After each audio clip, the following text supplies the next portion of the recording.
of class 8.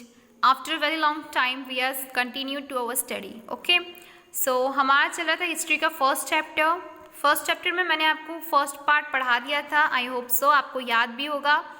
India gained independence in fixed which is 15th August 1947. Now we will continue to our studies. Now you may wonder why history is associated with some many days.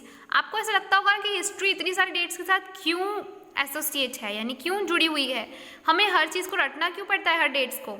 This is because earlier history revolve around the lives of rulers. क्योंकि history एकमात्र जिससे जुड़ी हुई है वो क्या है कि पहले जो रूलर्स की लाइफ थी वो कैसी थी. Historians recorded all begin small events of their lifes. और हिस्टोरिकल्स ने, जिन्होंने हिस्ट्री लिखी है, हिस्टोरियंस ने इसका एक रिकॉर्ड बनाया जो भी बड़ी छोटी चीज़ उन राजाओं ने किया या उनके राज्य में हुआ. And policies linked them to dates. और उनकी जो पॉलिसीज थी उसी के थ्रू उन्होंने लिंक कर दिया डेट्स को.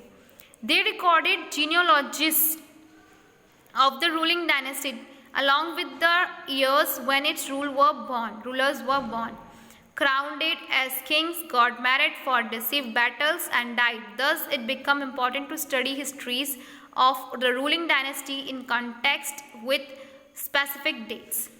तो ये क्या हो गया कि जब ये चीज़ चलती गई, जब उन्होंने छोटी बड़ी चीज़ को, इवेंट्स को नोट करना स्टार्ट किया, लिंक करना स्टार्ट किया डेट्स के साथ.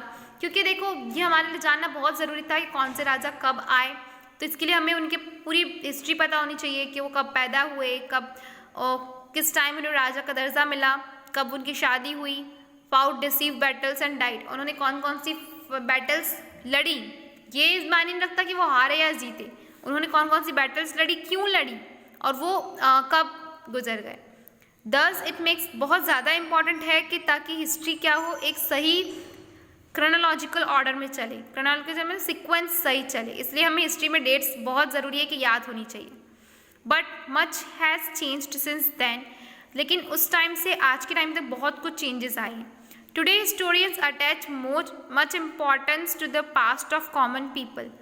दे now write how common people lived in the past and what were the main issues that they faced. They pen down how early humans progressed from the hunting-gatherer tool makers to farmers, craft makers and traders. How small settlements transformed into big villages. How markets come up. तो ये सब क्या है, historians आज के time पे क्या करते हैं कि अब ट्रांसफॉर्मेशन को ज़्यादा महत्व देते हैं. जैसे हिस्ट्री अपन पढ़ते थे, डेट्स, कब राजा का पैदाइश हुई, कब उसको राज्य मिला, ये सब, और कब उन्होंने हारा, कब जीता, ये सब. लेकिन आज के टाइम हिस्टोरियंस क्या बताते हैं कि हम डेवलप कैसे हुए. आज के हिस्टोरियंस किस बारे में लिखते हैं कि कैसे हम लोगों ने हंटर गैदरर से, टूल मेकर से फार्मर्स तक का सफ़र तय किया, कैसे हम क्राफ्ट मेकर से ट्रेडर्स आ गए. क्राफ्ट मेकर्स यानी छोटी मोटी स्किल्स बनाना, छोटा मोटा कुछ सामान बनाकर बेचना और उससे एक बड़े व्यापारी का रोल करना. फिर कैसे स्मॉल सेटलमेंट्स आज बिग विलेजेस में चेंज हो गए, कैसे मार्केट इतना ऊपर हो गया कि आज हमें इतनी सारी चीज़ें महंगी मिल रही हैं और इतनी वैल्यू हो गई है इन सब चीज़ों की. Enhanced the growth of towns and cities. और कैसे टाउन्स और सिटीज़ बनते चले गए. How tribal societies transformed into kingdoms and empires and how extensive travel between regions spreads new ideas and transform culture and society. और कैसे हमारी history और ज़्यादा आगे बढ़ते गई, कैसे हमारे अंदर ट्रांसफॉर्मेशन वाला आइडिया आया, हमारी सोसाइटी कैसे आगे बढ़ी. Which historical dates are significant. आपको ये कैसे पता चलेगा कि कुछ डेट्स सिग्निफिकेंट यानी कितनी सटीक है, यानी कितनी सही है. Now the question that arise here is if we should consider all historical date significant. Certainly not. जैसे आपको पता है कि कुछ टाइम के पास कुछ टाइम का हमारे पास रिकॉर्ड नहीं है. एग्जाम्पल के लिए ले लो कि किसी राजा का राज्य हुआ, उसने अपने 4-5 साल राज्य किया, फिर उस टाइम के हमारे पास कोई डाटा नहीं है. हम सिर्फ उसका तुक्का लगा सकते हैं कि उसने इतने साल तक राज किया होगा. तो यही चीज़ यहाँ पे बोल रहा है कि सिग्निफिकेंटली हमें नहीं पता है, क्योंकि हमें ऐसी अनुमान वाली ही डेट्स पता हैं. In the study of history, we focus on a set of events from the past and therefore only the dates related to the past events within the ambit of our study are crucial. हम past के बारे में जैसे पढ़ते जा रहे हैं तो इसी कारण हमारे जो डेट्स हैं वो बहुत इंपॉर्टेंट होते जा रही है. However if we change the scope of our study we will need to examine a different set of events and therefore a new set of dates will become relevant. और जैसे जैसे उन्हें पता चलता है कि नहीं इस ईयर बीच में ये वाला ईयर में ये भी हुआ था, तो वो क्या करते हैं, हिस्ट्री को चेंज करते रहते हैं, अपडेट करते रहते हैं. जैसे जैसे रिसर्च बढ़ती जाती है और डीपली स्टडी करते जाते हैं. तो ये नहीं बोल सकते हम कि वो एक सिग्निफिकेंट है, नहीं, वो आज के टाइम पे भी चेंज होती है. Let us understand this with the help of an example. ये अब मैं आपको एग्जाम्पल के थ्रू समझाती हूँ. Many British historians wrote about the history of Indian when it was under the rule British rule. जब ब्रिटिश के अंडर हम लोग गुलाम थे तब बहुत सारे ब्रिटिश हिस्टोरियंस जो ज्ञानी थे उन्होंने क्या किया, कुछ किताबें लिखी थी, है ना, हिस्ट्री के ऊपर. They wrote for the perspective of British rulers. अब उन्होंने क्या किया था, क्योंकि आपको पता है कि ब्रिटिश रूलर था तो वो अपने पर्सपेक्टिव से लिखेगा, यानी अपने पॉइंट ऑफ व्यू से लिखेगा. वो एक ब्रिटिशर था जिसने लिखा. दस lying under emphasis on the rule of British governor generals and viceroy in India. तो उनका जो था पूरा जो किताब था उसमें सिर्फ और सिर्फ यही नाम मिलते थे कि ये गवर्नर जनरल है, ये वायसरायज है जिन्होंने इंडिया पे राज किया. There history would begin with the rule of the first general governor. और उनकी जो हिस्ट्री है उनके अकॉर्डिंग जो इंडिया की हिस्ट्री है वो first governor general Warren Hastings के से शुरुआत कर रहे हैं. And would then proceed to mention chronologically के क्रम वाइज आगे बढ़ते गए the rule of his successor governor general and viceroys. फिर उसके बाद जैसे फर्स्ट वॉरेन हेस्टिंग थे, वॉरेन हेस्टिंग के बाद कौन आया कौन, इसके बाद ऐसे उन्होंने एक क्या करा, क्रोनोलॉजिकल ऑर्डर में लिखते चले गए जितने भी उनके जनरल्स थे और वायसरायज थे. Would finally and with the rule of the last viceroy. और आखिरी जो वायसरॉय थे वो लॉर्ड माउंटबेटन. इन्होंने हमारा पूरा जो दस्तावेज थे हमको सौंपे थे इंडिया वालों को और पूरी रूलिंग हमारे हाथ में दे दी थी और ये चले गए थे अपने देश. All dates in their versions of history were associated only with the activist policies and achievements of British Governor Generals and Viceroys in India. उनके अकॉर्डिंग सारी हिस्ट्री उनकी इन्हीं में कवर रही. क्या उन्होंने एक्टिविटीज़ करवाए थे, क्या पॉलिसीज़ दी और उन्होंने ब्रिटिश ने क्या अचीवमेंट्स पाई थी इंडिया के ऊपर. As citizens of free India, the histories on the life of the British general governors and viceroys do not hold much important for us. और हम जैसे कि हम इंडियन हैं तो हमारे लिए तो इन लोगों की क्या किया, इन लोगों ने किस तरह से हमारे पे राज किया, ये हमारे लिए इम्पॉर्टेंट नहीं है. We would rather want to know about political, social and economic activities of different groups and classes of the Indian society that existent in British India.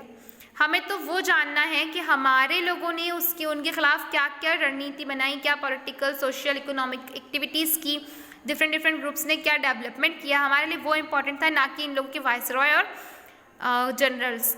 Clearly there is need to write our history in a few format and in this effort of ours we would need a new set of dates related to the lives of the Indian people under British rule. इसी कारण हमारे British जो historians हैं उन्हें history लिखनी पड़ी ताकि हम अपने आप को एक ऐसा एज अ हीरो शो कर पाए. जैसे ब्रिटिश लोगों ने क्या किया, अपनी हिस्ट्री में खुद को हीरो बताया. तो हम जब अपनी स्टोरी लिखेंगे तब हम जानेंगे कि हमारे कितने फ्रीडम फाइटर्स थे, कौन कौन थे जिन्होंने इतना बड़ा योगदान दिया. तो ये सब उन लोगों ने नोट नहीं किया, ये सब हमने खुद हिस्ट्री में ये सब एक फॉर्मेट के रूप में नया फॉर्मेट बनाया और ये सब डेट्स के साथ इंक्लूड किया. So students, now it's time to homework. Homework is let's try one. How are dates important in the study of history? Dates कैसे important है स्टडी हिस्ट्री को स्टडी करने पे. तो historians arrange the past events they are studying in order of time, which help them to establish connections between them and understand how one event led to another. तो historians ने एक क्रम wise इसको जमाया ताकि क्या हमको पढ़ने में आसानी हो कि इसके बाद ये हुआ था, इसके बाद ये हुआ था, ताकि एक के बाद एक इवेंट कनेक्ट रहे कि इस राजा ने इसको मारकर खुद राज्य लिया था या फिर ऐसे ही कुछ बोलने चाह रहे हैं. Events arranged in the order of time are also helpful to compare the past and the present events. इससे क्या होगा, अपन को ईजी पड़ गया कि अपन को कभी करना है तुलना कि पास्ट में ये चीज़ ऐसी थी तो प्रेजेंट में ऐसी है. आज से पहले को अपन को तुलना करना आसान हो गया. In this way, dates important. तो इस वजह से dates important. How did history come to associate with the string of dates? History कैसे एक dates में बंध गई, है ना. तो एक डेट्स में बनने का तरीका ये है कि ये past was all about the lives and activities of rulers. हमारा पास्ट क्या है, कैसे लाइव्स हम लोग अर्ली ह्यूमंस ने जी और कैसे रूलर्स कैसे कैसे आए। हिस्टोरियंस रिकॉर्डेड, और हिस्टोरियंस ने इन सबको रिकॉर्ड किया, एग्जैक्ट डेट टाइम और किस एरा में हुआ ये भी इम्पोर्टेंट था। The history came to be associated with a dates, तो इस तरह से वो डेट से जुड़ते गई। How do the set of dates change with the shift in the scope of study of historian events? Explain with the example of the medieval period of India.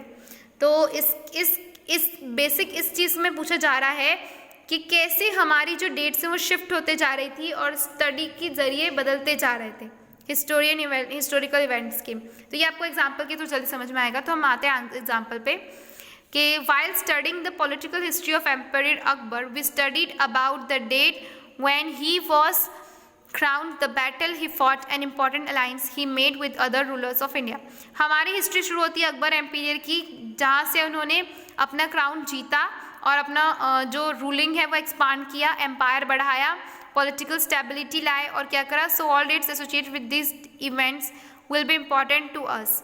Now if we shift the focus of our study in his economic policies, अगर हम अब अपना focus, ये तो उनका राज्य भार हो गया, जो उन्होंने राज्य संभाला, कैसे संभाला, ये सब है, लेकिन अगर हम अपना फोकस अब इकोनॉमिक डेवलपमेंट में लाए, इकोनॉमिक पॉलिसीज में लाए, then we must study how and when he made important economic changes and reforms like changes in trade and revenue system and what were their consequences.